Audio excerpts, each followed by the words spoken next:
Thank you so much, Spencer. Actually, I think of Ken as my mentor rather than me being his mentor, but it's been a long and wonderful friendship, and Ken sometimes introduces me as his oldest friend, and I hasten to tell people by that he means not as in most geriatric, but that we've put up with each other longest. People also, the most common question I get about my friendship with Ken is, what do you guys talk about? I mean, when you're with one of the great geniuses of all time, what do you talk about? And I usually say, well, sex, drugs, and rock and roll. But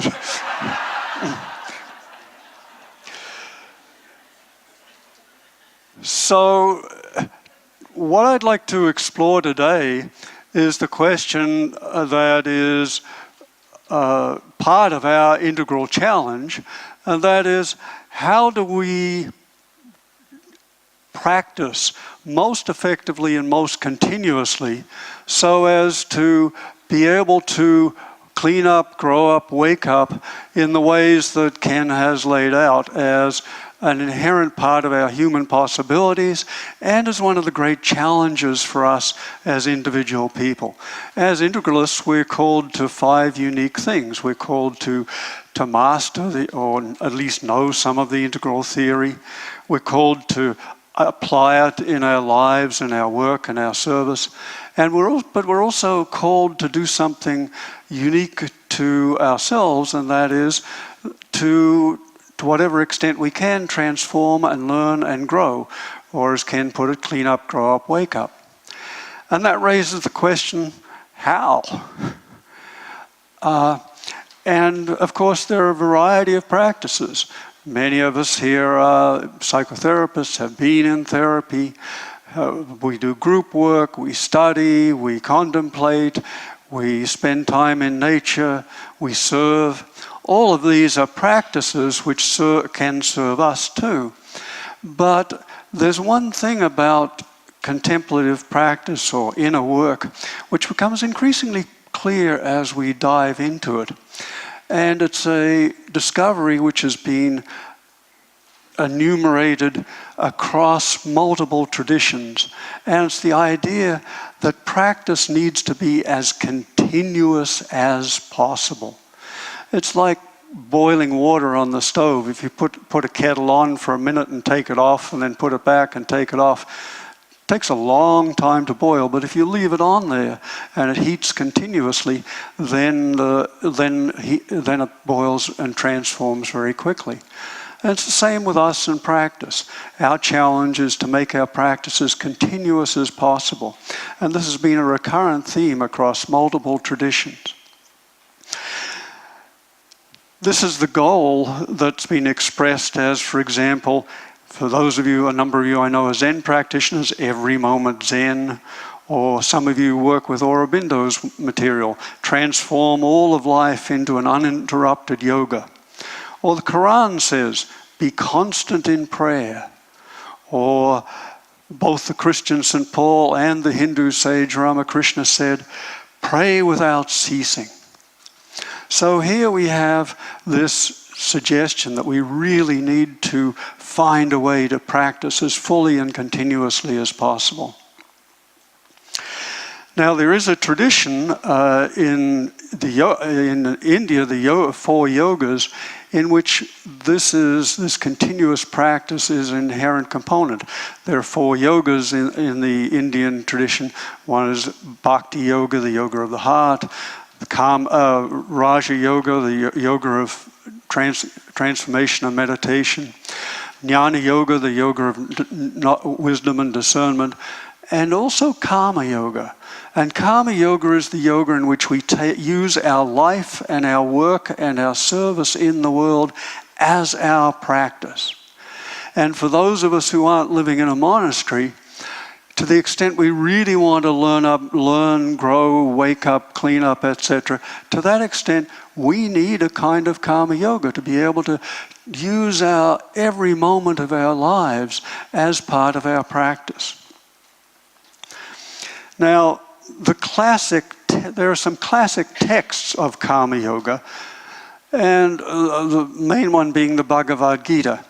And it lays out three core elements of Karma Yoga. The first is, for any major activity we undertake, to begin by offering it to a larger purpose. Traditionally, it's one offers one's work and service to God or to Brahman, but it can be to any transpersonal ideal, anything larger than our little egos. The second of the three elements is to do our work, whatever our service, whatever our activity is, as impeccably as possible. And the third element, and this which makes Karma Yoga such a tricky knife-edge practice, is while we're working as fully and authentically as we possibly can, to simultaneously let go attachment to the outcome. So those are the three elements. But there's a problem with the classic texts, and that is they provide this wonderful, inspiring ideal, but they don't give much in the way of actual practical details of how to do it. And I've looked across a lot of traditions for different practices. I spent 3 years writing this book, Essential Spirituality, the 7 Central Practices, looking at how the world's different traditions focus on and emphasize 7 qualities of heart and mind and how to cultivate them. But in the classic texts, they tend to just give these vague ideals about how to make our practice as continuous as possible. So I've spent some time trying in my own life, for my own practice as much as anything, to look at how do we actually do this? What are the key steps in living life as fully as possible, with as much awareness as possible, moment by moment by moment by moment? And there seem to be about 10 crucial steps in this. Now, the first one, I need to warn you, is a very advanced practice. Very challenging for most of us, particularly in our modern times. Stop. Whatever you're doing, before you begin a major activity of any kind, and a project, a long drive, getting into a relationship, whatever it is, take a moment to stop and take some time, and in that time, become as present as you possibly can. And then, and this can be very simple things like we get in your car, do a long drive. Before you start the car, stop and take 3 breaths. And I'll guarantee you sometimes, about the time you're beginning breath number 2, this thought will arise, I don't have time for this. And if you really don't have time for 3 breaths, take 6. So, second principle. Before undertaking any major project, dedicate or offer it. If you're theistic, offer it to God, or offer it for the welfare and awakening of all. Whatever larger purpose. It just has to be something larger than our little ego. So this activity is now not about strengthening my ego. It's about offering this ego, this self, this practice to something larger. Third thing is to set an intention for the activity. Why are we doing this? I find a great question to ask at the beginning of any activity is, what is this for? So I'd just like to invite you. We have about half of our conference left together. We have still a couple of days more to be together and explore. So let me ask you, what would you like this time to be for? What intention would serve you and us best? And it's interesting because we can set an intention, well, I'd like to have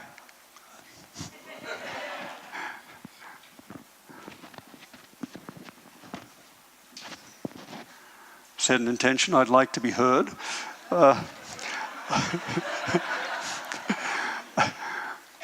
Set an intention I'd like to have a good time, or we could set an intention that I'd like to enjoy making this the best possible event for all of us.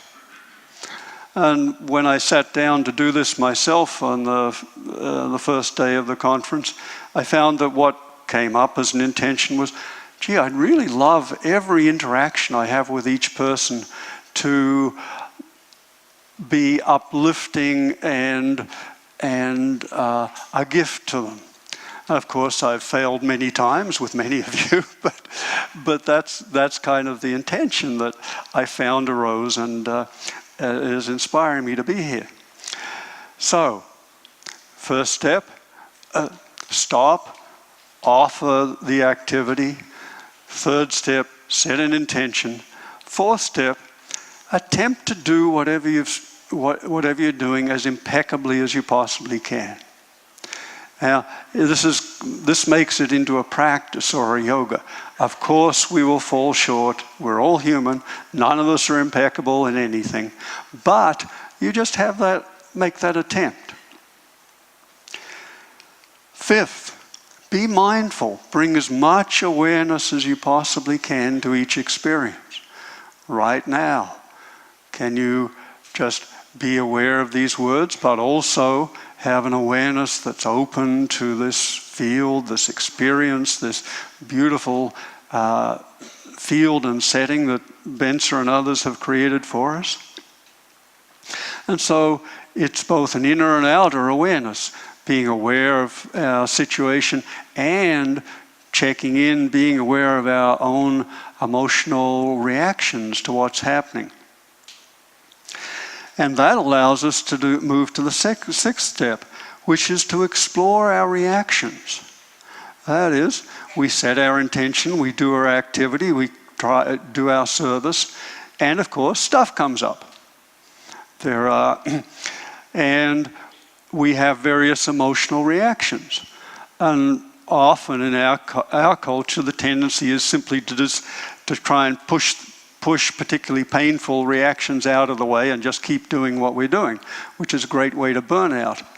But as practitioners, if we are able to retain awareness and be aware of the emotional reactions that come up, then we have a chance to learn and grow from them.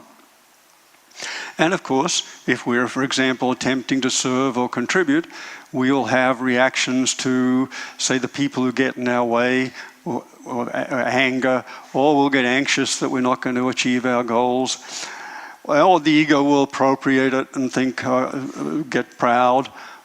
So all these reactions come up, and that's just part of our humanity. And so to the extent we have awareness of those, to that extent we have the opportunity of learning and growing and waking up from them. Now, there's a very important thing to recognize about psychological pain. And that is, psychological pain is like physical pain. It's a feedback signal. It's telling us that there's something which needs attention, and specifically what it's telling us that is if we have a painful emotional reaction of something, fear, jealousy, anger, that is pointing us to an attachment, a craving, an addiction, something we are attached to having, perhaps attached to the outcome of making something happen. And there's a very precise relationship between the type of painful emotion and the attachment. We get anxious when we're not sure if we'll get what we want.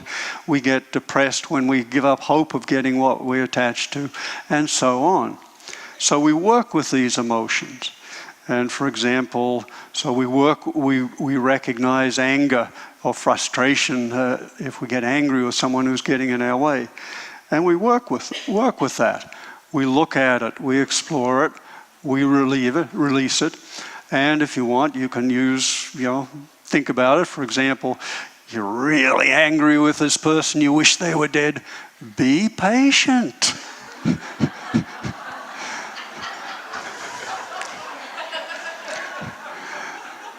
They will be, and so will we. And then it won't seem so important, I think Raymond is what Raymond was telling us. And anger, for example, is very tricky. Sometimes we think it gives us power and so forth. No, it does, but we think we can use anger, but usually anger uses us. Many of you know Ram Dass and his teacher, Neem Karoli Baba. And Ram Dass once asked Neem Karoli Baba, well, can't I even use anger for teaching? And Neem Karoli Baba leaned up and put his face in Ram Dass's face and said, no!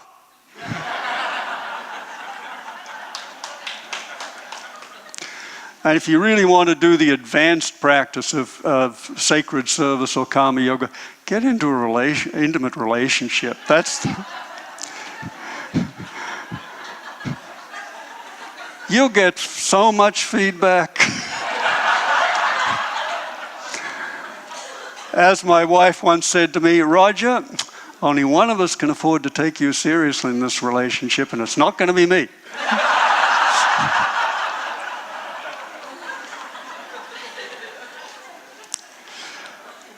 So, seventh, out of the recognition of painful emotions comes the opportunity to let them go and the underlying attachments. And this is very close to acceptance.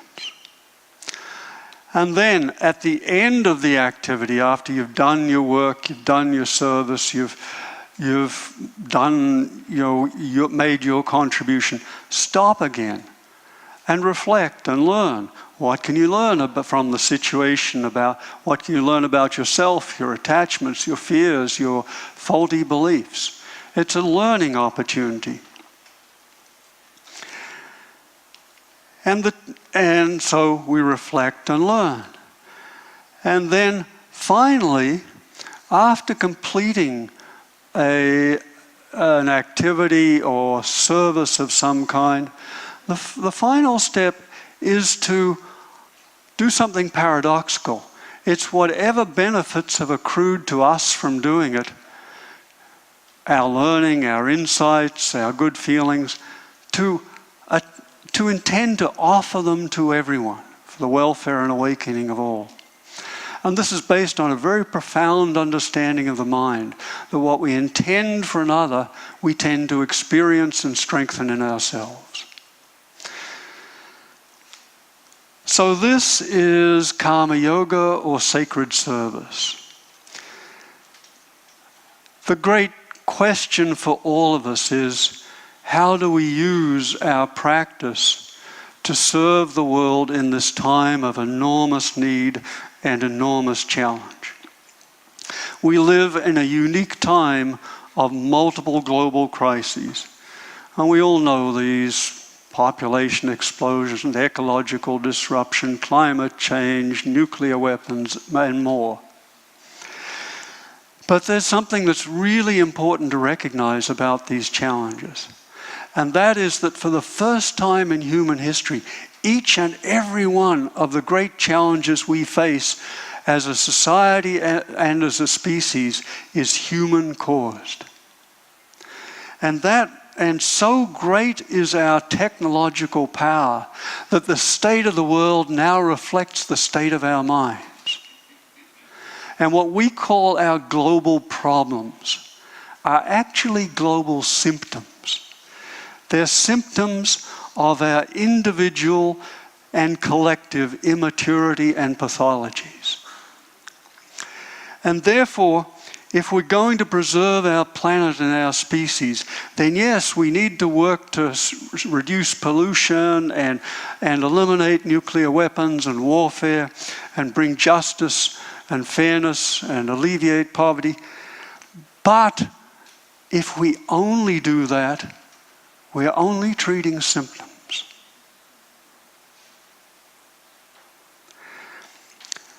We also need to heal the underlying psychological and social and cultural causes that are creating these tragedies. In short, we need an integral approach. And to do this well, we need to clean up, grow up, and wake up ourselves. And to do that, we need to practice as continuously as possible. And that means we need karma yoga and sacred service, in which our service of others also serves and heals and awakens ourselves. We go into ourselves in order to go more effectively out into the world, and we go out into the world in order to go deeper into ourselves. And we keep this cycle of outer and inner going until we realize that we and the world are one. Our world is in deep, deep trouble. But our world also rests in good hands, because actually it rests in yours. Thank you very much for your service and your work. Thank you.